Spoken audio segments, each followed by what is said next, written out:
अस्सलाम वालेकुम नाज़रीन, मैं मोहम्मद असलम हुसैन सियासत की खबरों में आप सबका इस्तकबाल करता हूँ।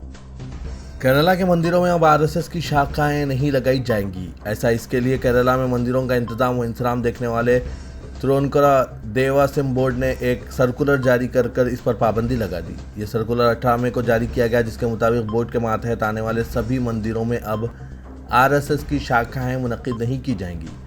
सर्कुलर में यह भी कहा गया है कि आरएसएस की सरगर्मियां मंदिरों में देखने को मिलेगी तो मुतालिका मंदिर के ओहदेदारों के खिलाफ कार्रवाई की जाएगी। काबिल जिक्र है कि तिरुवनंतपुरम देवासम बोर्ड ने 2016 में भी एक सर्कुलर जारी किया था, जिसमें मंदिर इहातों में आरएसएस के जरिए असलाहों की ट्रेनिंग पर पाबंदी लगाई गई थी। बाद में 30 मार्च 2021 को फिर से सर्कुलर जारी कर सख्ती से हुक्म पर अमल करने की हिदायत दी गई थी। इशिता किशोर ने यूनियन पब्लिक सर्विस कमीशन का सिविल सर्विस इम्तिहान टॉप किया है, जिसके नतायज का ऐलान हो गया है। इब्तदाई तमाम 4 रैंक ख्वातीन ने हासिल किए। यूपीएससी के मुताबिक इस बार तकर्रुरात के लिए जुमला 933 उम्मीदवारों की सिफारिश की गई। इनमें 183 को इंडियन एडमिनिस्ट्रेटिव सर्विस के लिए मुंतखब किया गया। 933 उम्मीदवारों में 345 का ताल्लुक जनरल यानी आम जुमरे से है। 99 मुआशी कमज़ोर तबक़ात EWS से और 263 दीगर पसमानदा तबक़ात OBC से ताल्लुक़ रखते हैं। 154 दर्जे फहरिस्त ज़ात और 72 दर्जे फहरिस्त कबाइल जुमरे से हैं। इशिता किशोर ने पहला मुकाम पाया। दिल्ली हुकूमत से अफसरान की तकर्रुरी और तबादले का इख्तियार छीनने के लिए जारी किए गए ऑर्डिनेंस के खिलाफ अपोजिशन की हिमायत हासिल करने के लिए मुल्क गिर दौरे की पहली मंजिल के तौर पर दिल्ली के वज़ीर आला और आम आदमी पार्टी के लीडर अरविंद केजरीवाल कोलकाता पहुंचे। यहाँ उन्होंने वज़ीर आला ममता बनर्जी से तकरीबन 1 घंटा तवील मुलाकात की, जिसमें बंगाल की वज़ीर आला ने मरकज़ के खिलाफ इस लड़ाई में इन्हें मुकम्मल हिमायत की यकीन दहानी कराई। ममता ने दीगर अपोजिशन पार्टियों से इस लड़ाई में आम आदमी पार्टी का साथ देने की अपील की। केजरीवाल इस बात के लिए कोशां हैं कि ऑर्डिनेंस को जब पार्लियामेंट की मंजूरी के लिए मसौदा कानून की शक्ल में पेश किया जाए तो अपोजिशन की पार्टियां राज्यसभा में मुत्तहिद होकर इसके खिलाफ वोटिंग करें ताकि ये पास ना हो। केजरीवाल ने इसे 2024 के इलेक्शन से कबल सेमीफाइनल करार दिया। यूपीएससी सिविल सर्विस 2022 के इम्तिहानात में गुज़िश्ता साल के मुकाबले में बेहतर कारकर्दगी का मुजाहरा करते हुए 32 मुस्लिम उम्मीदवारों ने कामयाबी हासिल की। इस साल मजमूई तौर पर 933 उम्मीदवारों ने कामयाबी हासिल की, जिनमें 32 मुस्लिम उम्मीदवार भी शामिल हैं। टॉप 10 में 1 मुस्लिम उम्मीदवार और टॉप 100 में 3 मुस्लिम उम्मीदवारों ने अपनी जगह बनाई है। वसीम अहमद भट्ट को 7वें पोजीशन हासिल हुई, जबकि नवीद एहसान भट्ट को 84 और जुबैर को 86वें पोजीशन हासिल हुई। 32 मुस्लिम उम्मीदवारों में 9 ख्वातीन उम्मीदवारों ने कामयाबी हासिल की। कामयाब होने वाली ख्वातीन उम्मीदवारों में आयशा फातिमा, जुफ्शान हक, राशिदा खातून, ऐमन रिजवान खाजी, आयशा इब्राहिम, अखिला BS, फातिमा हारिस, इरम चौधरी, शेरीन सहा शामिल हैं।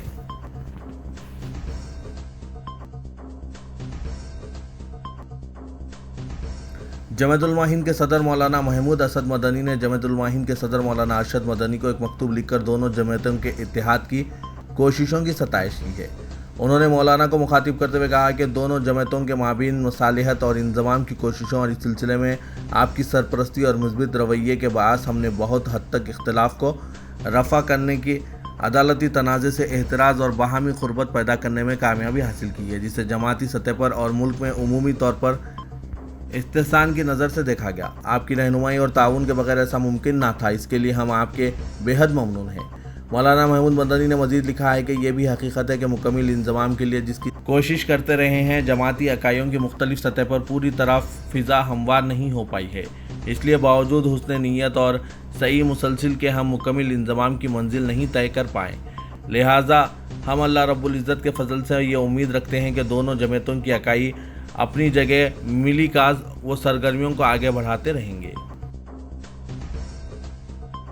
उत्तर प्रदेश के बल्दियाती इलेक्शन में कई अजला में बीजेपी का मुजाहरा उम्मीद के मुताबिक नहीं रहा, जिसकी वजह से इन अजला के इंचार्ज वज़रा की कारकर्दगी पर सवाल उठाए जा रहे हैं।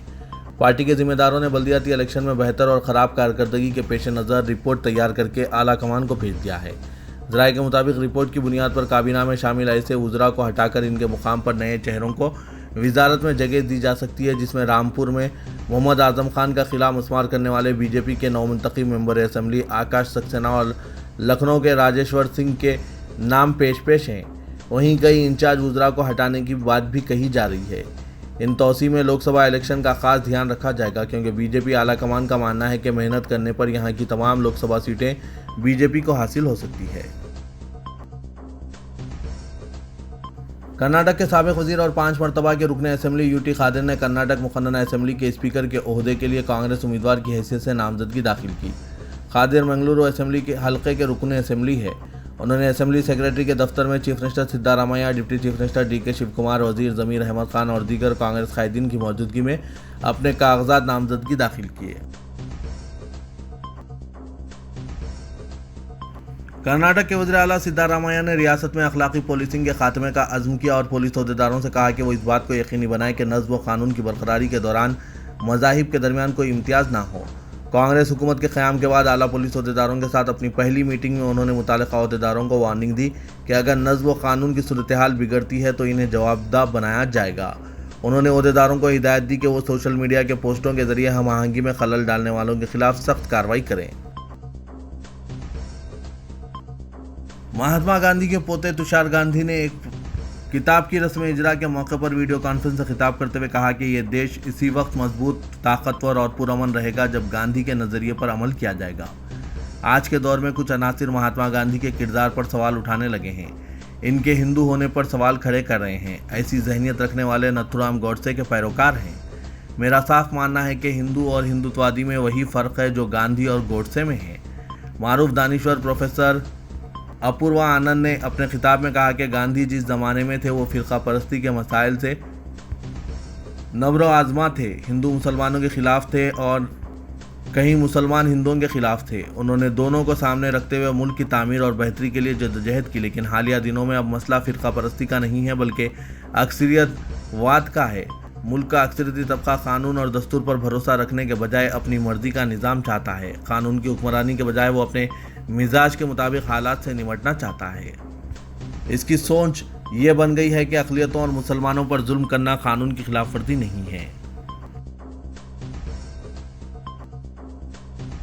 मरकजी वज़ीर दाखिला अमित शाह ने कहा कि सरहदों की हिफाजत हुकूमत की तरजीह है और कहा कि गाँवों को महफूज रखे बगैर सरहदों की हिफाजत नहीं की जा सकती। अमित शाह ने यह बात वाइब्रेंट विलेज प्रोग्राम पर 2 रोज़ा वर्कशॉप के इफ्तिताह के मौके पर कही। इस प्रोग्राम में मरकजी वज़ीर मुमलिकत बराए दाखिला नित्यानंद राय, अजय कुमार मिश्रा, मरकजी वज़ीर दाखिला सेक्रेटरी प्रमाणिक और दूसरों ने शिरकत की।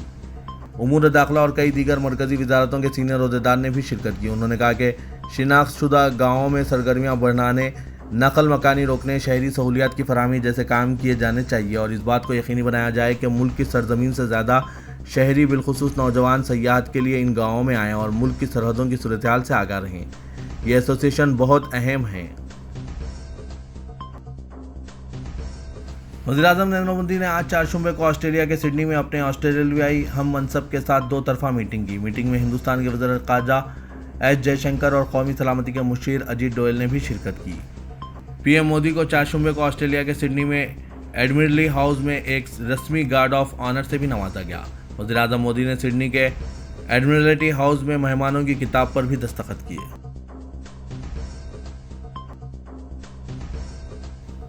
तेलंगाना के वजीर के.टी. रामाराव ने कहा कि कालेश्वरम प्रोजेक्ट ने तेलंगाना को हिंदुस्तान के चावल के नए मरकज़ में तब्दील कर दिया। प्रोजेक्ट फसल के 2 मौसमों के साथ 9 मिलियन एकड़ अराजी को सैराब कर रहा है और मजमूई आपाशी की अराजी में 119% इजाफा हुआ और धान की पैदावार में 4 गुना बढ़ गई है। के.टी. रामाराव ने आलमी माहौलियाती व आबी वसाइल कांग्रेस 2023 से कलीदी खिताब किया। वजीर ने तेलंगाना की तरक्की की ऑडियो विजुअल क्लिप दिखाई। उन्होंने कहा कि कालेश्वरम प्रोजेक्ट से ज़ेर ज़मीन पानी की सतह में 6 मीटर का इजाफा हुआ। किसी ज़माने में खुश्क और कहतज़दा इलाका आज IAS अहदेदारों के मुताले का मौजू बन गया है। काबिल काश्त इलाका 2.5 मिलियन एकड़ से बढ़कर 9 मिलियन एकड़ हो गया। नए आपाशी प्रोजेक्ट मनसूबाबंद सरमायाकारी और मौजूदा निज़ाम की तजदीद ने काबिल काश्त अराजी की तोसी में ताउन किया।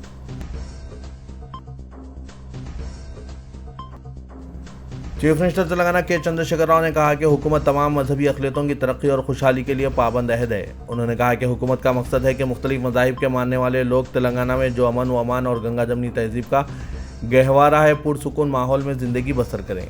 आज भाग्य रेड्डी वर्मा की 135वीं यौम पैदाइश तकारीब के मौके पर खिराज अक़ीदत पेश करते हुए KCR ने कहा कि दलित तबक़ात की फलाह व बहबूद के लिए मज़ीद प्रोग्राम्स वज़ा करने की ज़रूरत है और हुकूमत दलित तबक़ात की तरक्की के लिए मुस्तक़बिल में मज़ीद इक़दामात करने तैयार है। केसीआर ने कहा कि हुकूमत तेलंगाना रियासत में तमाम तबकात खास तौर पर दलित, कबायली, पसमानदा और अक़लियती तबकात की तरक्की के लिए मिसाली और इख्तिराई स्कीमात पर अमल कर रही है। नबी करीम सल्लल्लाहु अलैहि वसल्लम की शान में गुस्ताखी के वाक़े पर मुसलमानों के शदीद रद्दअमल के बाद बीजेपी से मुअत्तल किए गए तेलंगाना के बीजेपी रुकन असेंबली मलून राजा सिंह की जहर अफशानी जारी है। अगरचे तेलंगाना हाईकोर्ट ने इसकी जमानत को रियासत के अंदर नफरत अंगेज बयानात ना देने से मशरूत किया है, ताहम राजा सिंह दूसरी रियासतों में मुसलमानों के खिलाफ लगातार जहर अफशानी में मसरूफ़ है और इसके खिलाफ कोई कार्रवाई नहीं हो रही है। महाराष्ट्र के बाद इसने राजस्थान के कोटा में महाराणा प्रताप के यौम पैदाइश पर मुनक़िदा रैली में मुसलमानों पर लव जिहाद और दहशतगर्दी जैसे इल्ज़ाम आयद किए। इसने रैली में मौजूद नौजवानों पर जोर दिया कि वो मजहब और कौम की हिफाजत के लिए उठ खड़े हों। मलून राजा सिंह ने दावा किया कि 2025 में हिंदुस्तान हिंदू राष्ट्र करार दे दिया जाएगा। राजा सिंह ने राजस्थान हुकूमत पर इल्ज़ाम आयद किया कि वो पॉपुलर फ्रंट ऑफ इंडिया को एक रैली करने की इजाज़त दे रही है। राजा सिंह ने दावा किया कि राजस्थान में लव जिहाद का मसला बढ़ता जा रहा है और अक्सरियती तबके को गिरोह में तकसीम होने से बचना होगा। हर किसी को वज़ीर-ए-आज़म नरेंद्र मोदी से यकसा सिविल कोड बनाने की अपील करनी चाहिए ताकि हर कोई कानून के दायरे में रह सके। चीफ मिनिस्टर के चंद्रशेखर राव ने हैदराबाद के उपल भगायत इलाके में जैन होम की तामीर के लिए 2 एकड़ अराजी मंजूर की है। इसके अलावा महावीर हॉस्पिटल की अराजी को सरकारी लीज के बजाय मुफ्त में हवाले करने का फैसला किया। जैन तबके के मजहबी नुमाइंदों ने चीफ मिनिस्टर केसीआर से सेक्रेटरीट में मुलाकात की और जैन तबके को अक़लियती कमीशन में शामिल करने और एक रुकन नामजद करने के फैसले पर इज़हार तशक्कुर किया। उन्होंने चीफ मिनिस्टर से जैन भवन के लिए 2 एकड़ अराजी अलॉट करने और महावीर हॉस्पिटल की अराजी को लीज के बजाय मुफ्त अलॉट करने की दरख्वास्त की, जिसे चीफ मिनिस्टर ने मंजूर कर लिया। महावीर हॉस्पिटल के सदरनशीन और मजहबी रहनुमाओं ने चीफ मिनिस्टर को बताया कि महावीर हॉस्पिटल मासाब टैंक कई दहों से आवाम की खिदमत कर रहा है, लिहाजा अराजी को मुफ्त अलॉट किया जाए। इस मौके पर केसीआर ने कहा कि रियासती हुकूमत मजहबी अक़लियतों की भलाई और तरक्की के अहद की पाबंद है। शहर हैदराबाद के इलाके जुबली हिल्स जर्नलिस्ट कॉलोनी के NKR इनक्लेव में पार्किंग मसले पर टॉलीवुड अदाकारा और एक IPS के दरमियान नोकझोंक देखी गई। इस पर जुबली हिल्स पुलिस ने अदाकारा के खिलाफ मुकदमा दर्ज कर लिया जो तनाज़े का शिकार हो गया। तफसीलात के मुताबिक टॉलीवुड अदाकारा डिम्पल हयाती और Rahul Hegde DCP traffic Hyderabad NKR inclusive apartment में किराए के फ्लैट्स में मुकीम हैं। इन दोनों में कुछ दिनों से पार्किंग के मसले पर इख्तलाफात चल रहे हैं। समझा जा रहा है कि अदाकारा डिम्पल ने अपने एक दोस्त डेविड के हमरा DCP की सरकारी गाड़ी को नुकसान पहुंचाया और बादअज़ां अपनी मर्सिडीज़ कार से टक्कर भी दी। ये वाक़या CCTV में कैद हो गया और सोशल मीडिया पर भी वायरल हो गया, जिसमें यह दिखाया गया कि अदाकारा डिम्पल रात के वक्त DCP की गाड़ी को नुकसान पहुंचाया। इस पर IPS ओहदेदार राहुल हेगड़े ने जुबली हिल्स पुलिस में अपने ड्राइवर चेतन कुमार के जरिए तहरीरी दरख्वास्त दाखिल की, जिसके नतीजे में पुलिस ने अदाकारा के खिलाफ ताज़ीरात हिंद की दफ़ा 353, 341 और 279 के तहत मुकदमा दर्ज किया और तहकीकात के लिए डिम्पल और इसके दोस्त डेविड को पुलिस स्टेशन तलब करके CRPC की दफ़ा 41 के तहत नोटिस जारी किया और जवाब तलब किया। हिंदुस्तान की साबिक टेनिस स्टार सानिया मिर्जा ने एक और एजाज़ अपने नाम कर लिया है। सानिया मिर्जा ने photo and video sharing app Instagram पर मुंबई में मुनक़िद हुई एक अवार्ड की तकरीब से अपनी कुछ नई खूबसूरत तस्वीर शेयर की। सानिया मिर्जा ने तस्वीर शेयर करते हुए लिखा कि इंस्पिरेशन ऑफ ए जनरेशन का अवार्ड देने के लिए फेमिना इंडिया का शुक्रिया। सानिया मिर्जा की इस पोस्ट पर इनके मदाहों की जानिब से इन्हें अवार्ड हासिल करने पर मुबारकबादी मौसूल होने के साथ साथ खुश लिबास होने पर इनकी खूब तारीफ़ें भी की जा रही है। खेलों की दुनिया की इस मशहूर शख्सियत के अंदाज़ा और लिबास के शानदार इंतखाब को अंदरून और बैरून मुल्क बहुत पसंद किया जा रहा है। सानिया मिर्जा टूर्नामेंट के बाद भी अक्सर ही सोशल मीडिया के जरिए अपने मदाहों के साथ राब्ते में रहती है।